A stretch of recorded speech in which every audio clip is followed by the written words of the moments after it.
Je vous l'annonçais en sommaire ce soir, coup de projecteur sur la consommation de la chicha. Cette pipe à eau est utilisée pour fumer du tabac devenu un véritable phénomène de société.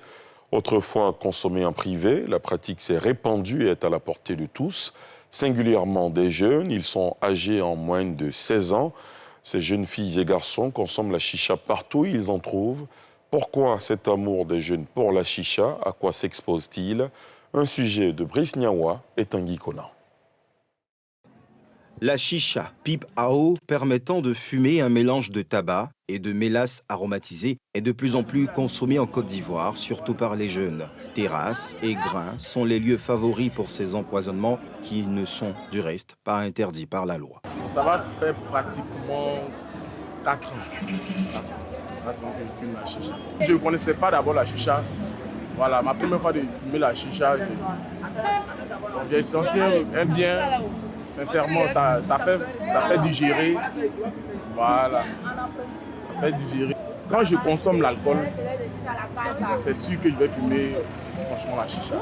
Ou avant de manger, voilà, ça donne aussi l'appétit. Oui, je tombe en la chicha. Oui, ça fait plus de 5 ans que je suis dedans. Donc c'est que ça court. Au commencement, on met l'eau en bas. Tu viens de mettre l'eau, tu mets la tube.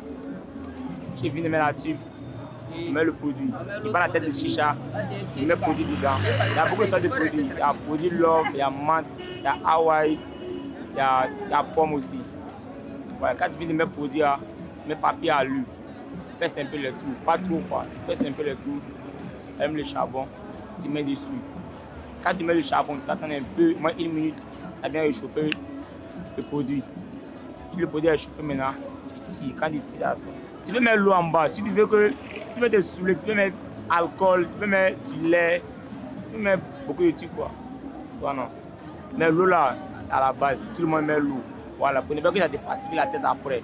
Quand j'ai l'occasion de fumer, je fume la chicha. Moi, je préfère la pomme. Le parfum de la pomme est raffiné. Chacun a sa manière de manifester certains trucs dans son corps en fait.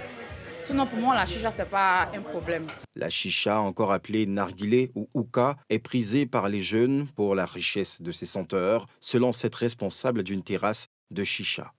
La chicha n'a rien de dangereux, au fait. La chicha, c'est un produit aromatisé, au fait. Il y a des différents parfums. Ça peut être le café, ça peut être, comment on appelle, la pomme, la menthe. Normalement, la chicha, c'est lorsque tu finis de manger, tu peux prendre pour digérer. Ou lorsque tu finis tu veux avoir un peu de faim, tu peux aussi fumer la chicha pour creuser le ventre. C'est comme un apéritif, au fait. Quand nous venons avec le produit, nous-mêmes, nous rinçons le produit pour diminuer la dose de l'aromate. Parce qu'il y a certains qui n'aiment pas quand c'est trop aromatisé. Donc, du coup, nous rinçons un peu et puis nous mettons. Puis les gens fument. Si la chicha était dangereuse, je ne pense pas que la Côte d'Ivoire la jeunesse ivoirienne allait être là jusqu'à maintenant. Hein. Parce que toute la jeunesse fume la chicha parce qu'il n'y a rien de dangereux dedans. Les prix varient de 2 000, 3 000. Et quand il y a les soirées, exemple, aujourd'hui, comme ça, c'est la nuit du bazin. On a fait la chicha à 5 000 francs parce que c'est la fête. La majorité des fumeurs de chicha, devenus dépendants, n'ont pas conscience des risques qu'ils encourent. La chicha est composée aussi de certains métaux lourds, un peu de nicotine, du goudron, du monoxyde de carbone et des métaux lourds. Oui, c'est aussi dangereux comme la cigarette. C'est dangereux pour les artères surtout. Et il y a des risques aussi de dépendance et de certaines maladies qu'on peut avoir quand on consomme la chicha. Comme c'est des trucs qui se passent de bouche à bouche, quand moi je viens de fumer, je vous donne à vous, il y a des risques de maladies comme l'herpès, comme la tuberculose, comme les mycoses qu'on peut avoir, comme l'hépatite. Et il y a aussi certains risques, comme la littérature le dit, certains cancers des lèvres, cancers des poumons, que le risque est aussi élevé en consommant la chicha et en consommant aussi la cigarette. Ce n'est pas anodin. Plus de 100 millions de personnes dans le monde fument quotidiennement la chicha, selon une étude récente. Et comme toutes les fumées de substances organiques, celle de la chicha libère, lors de la combustion, près de 4000 substances chimiques, dont nombre d'entre elles sont toxiques, irritants et cancérogènes.